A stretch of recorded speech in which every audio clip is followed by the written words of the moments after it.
Buenas tardes, soy María Fernanda Aguilar y hoy voy a analizar la película Historia Americana X.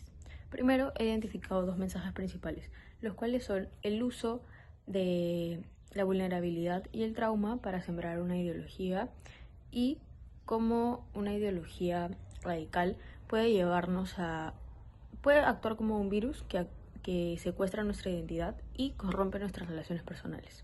La primera idea principal que he mencionado podemos observarla en la película en el momento en el que el padre de Derek muere debido a que está apagando un incendio y es atacado por un delincuente afroamericano. En ese momento Cameron Alexander, que es el reclutador de esta pandilla neonazi, los Rapados, se aprovecha de la vulnerabilidad de Derek para inculcarle más la ideología en la cual los afroamericanos son los responsables de lo que le sucedió a su padre, de la situación económica del país, de que se estén quedando sin trabajo, entre otras cosas. Por lo cual Cameron se mete de lleno a esta ideología.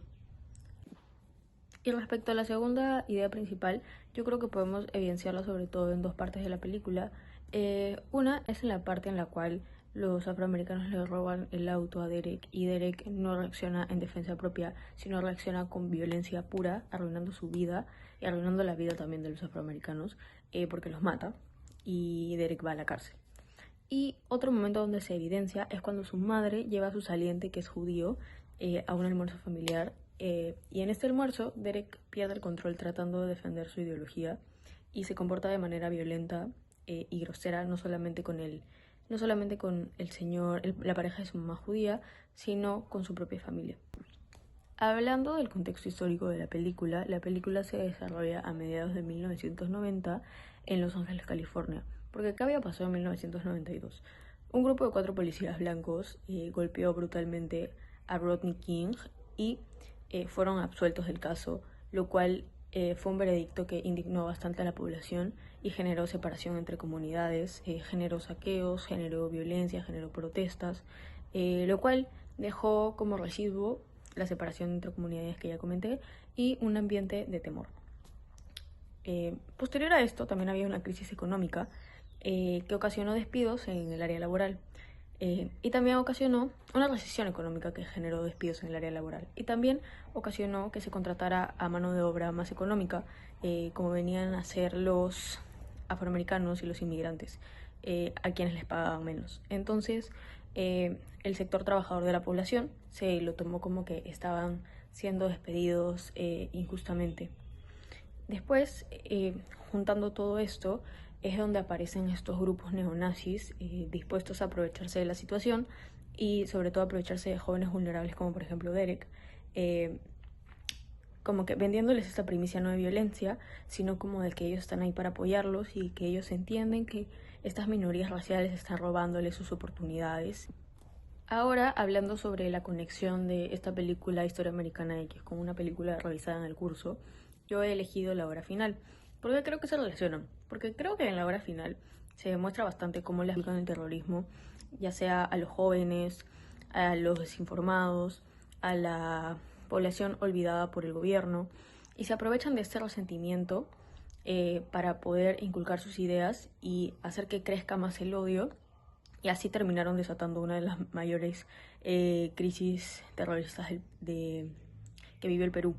Entonces esto también se ve reflejado en la película de la que le estoy hablando ahora, porque también se aprovechaban de la vulnerabilidad del momento y de las circunstancias y del ambiente de violencia para poder inculcar sus ideas.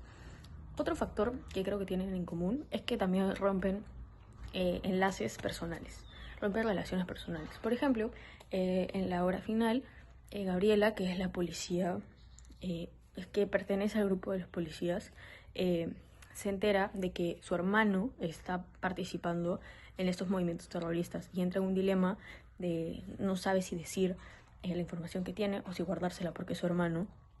Y eso rompe un vínculo familiar, porque al final Gabriela decide hacer lo correcto.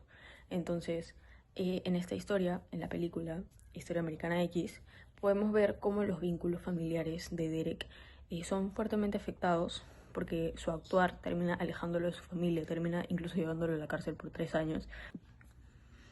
Finalmente, pasando a las conclusiones, podemos llegar a la conclusión de que el odio y el resentimiento actúan como un motor de autodestrucción. Como bien reflexionó Danny, el hermano de Derek, al final de la película, el odio es una carga que ciega la razón, como podemos ver múltiples veces en la película cuando Derek comete actos que en su sano juicio no cometería, sino simplemente está cegado por el odio y el resentimiento que siente. No solamente hundiéndose él mismo, sino hundiendo a su familia, también inculcándole esas ideas a su hermano Danny. Y como ya mencioné, hundiendo más a su familia en esa espiral de vulnerabilidad en el que se quedaron cuando su padre falleció.